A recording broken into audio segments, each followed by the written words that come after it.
What is up, YouTube? Welcome back, welcome back. Today is a beautiful day to make a video, right? No, it's like I'm in a giant snow globe. Man, we're having some nasty storms out here in Minnesota. But today, I've had some people request about the Heritage Rough Rider and how I fixed mine because I was having issues with the light striking. So that's what today's video is. But before we get to the inside part of the video, I was gonna do some shooting quick and show you guys how my gun's working right. All right, let's get to it.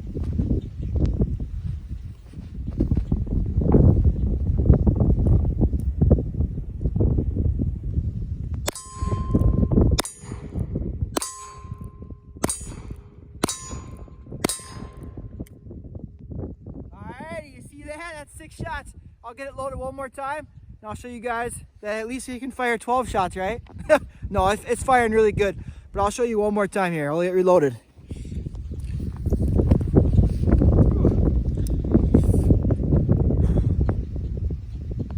Alrighty, we're all loaded up again. Let's do some quick rapid fires again.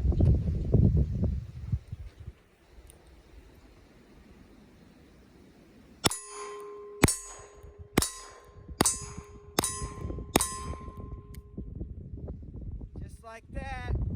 Yeah, you can see she's working really good. This is the way it's supposed to work from the factory. But all right, let's get inside. I'm getting really cold. I'll see you guys inside. Alrighty, YouTube, just like you guys saw outside, I fixed my light strikes. Now we're inside here and I kind of wanted to go over how I make my shims.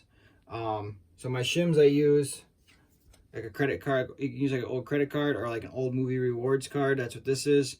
And you cut your shim to the size of your hammer spring there, your mainspring hammer spring. You cut it to the size of that, and then you're just gonna take your punch like you see here that's tapered, and then you're gonna slide it in there to create that void so you can get that gap that you need, so that way you can slide that shim right under there, and then you can create that spacer that you need, so that way you create a little extra tension for when you're shooting.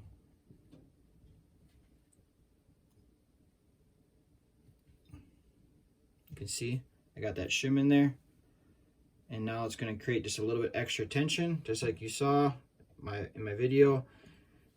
And that's what I did to help. You can slide this out just slightly. And there it is. That's how you can shim your Heritage Rough Rider. I don't know if anybody else shimmed theirs in a different spot, but I found out that to me, this is the best spot to shim it. I've tried shimming it up here on the up here where it meets the hammer. I was having issues with that. Didn't really work that well. So then I didn't do that idea, and this is where I shimmed it instead to create more tension. I've heard of guys taking the spring out and then bending it more and creating more tension that way. To me, this felt like the easiest way to do it for me. So this is how I shimmed it to create more tension, to give me that result that I wanted. And like I was saying before, make sure it's as wide as the spring, so that way you have more surface area right here, so that way you don't create any issues down the road of it like breaking or something. So just create it the same width as the spring, so that way it has the same amount of surface area that it's touching right there, so you have no issues. And then if it ever wears out, you can always just make a new one. You know what I'm saying? So just keep your old card, because I do anticipate it to wear out maybe eventually, because I mean, it's plastic and there's tension on it, and as it's working it might wear that out, but we'll see. Only time will tell. And that'll be a future video if it does happen to me. But otherwise, I'll reassemble this gun here. If none of you guys are familiar with reassembling these guns, I'll show you how I do mine. But there's this little spring here, so when you're disassembling it, make sure you're careful you don't lose that spring. But this is how I put mine back together. Just bring it in like this and squeeze it, so you create that pressure you need right there. And then just so you guys know, this is your first time turning it apart, there is 4 screws that are the same and 1 screw that's different. You can see that there in the bottom right. That's the 1 screw that's different, and I'll show you where that goes in a second.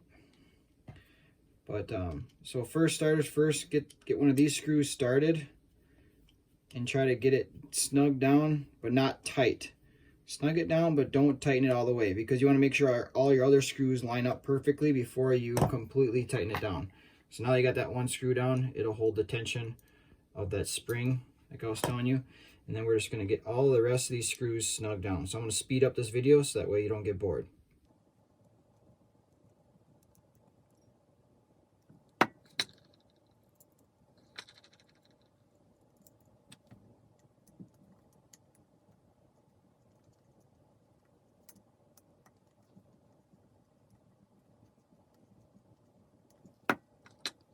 Alrighty, here's the one screw that is different, and it goes right here up in front, right in front of your trigger guard there. That's the one screw that's different, and it's pretty noticeably different. You can see that clear as day between the other screws. But now that we have them all in, you can snug them down. Don't go too crazy.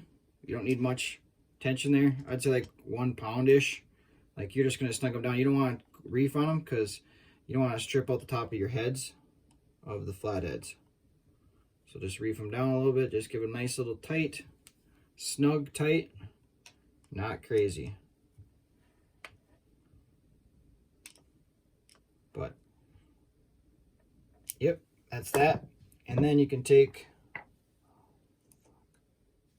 alrighty, I didn't want to bore you guys too much. I accidentally had my shim too far down, so I couldn't get this piece in. I forgot what you call this piece, but this is the piece that your grips, you know, line up with, so it keeps your grips aligned after you tighten it. But I had my shim just a little too far down. I forgot about that. But yeah, not a big deal. I just quickly adjusted it, put my punch in there, slid it in there, relieved the pressure, and put the shim in there and moved it up a little bit. But thank you for watching. For all you guys that are stuck through the video, I really appreciate it. I know sometimes the videos can take long and get boring and stuff, but I feel like I do my best to try to make them as short and to the point as possible. That's my objective when I am making these videos. But when you're putting this, oh yeah, I hope you guys subscribe, stay in contact, see future and current videos. But quickly, besides that, when you guys are putting your grips back on, don't tighten it down all the way. Just make sure that everything aligns properly. Sometimes you have to move it just slightly to make sure everything is properly aligned. Sometimes it doesn't just fit perfectly right away. You got to move it just slightly to make sure everything's perfectly aligned, and then you tighten it down. Same thing with all these nuts too, like I was telling you about. You know, have them all snugged up and then tighten them down after everything's aligned properly and looking perfect. But I hope you guys enjoyed this video, found it helpful. Leave a comment down below what you guys thought, what you guys have experienced with your Heritage Rough Riders. So far I haven't been very impressed with it, but I am impressed with the price. But then again, if you can buy something that's a little more expensive, that's more reliable, I'd probably say do that. But I've heard good things about Heritage Rough Riders. That's why I decided to go get one. A lot of people just love them. This thing is very, very accurate. This is a hole punch, but I have heard that some people's aren't very accurate. So, you know, there's good and there's bad with the Heritage Rough Rider. I understand that, and hope I see you guys at the next one. Alrighty.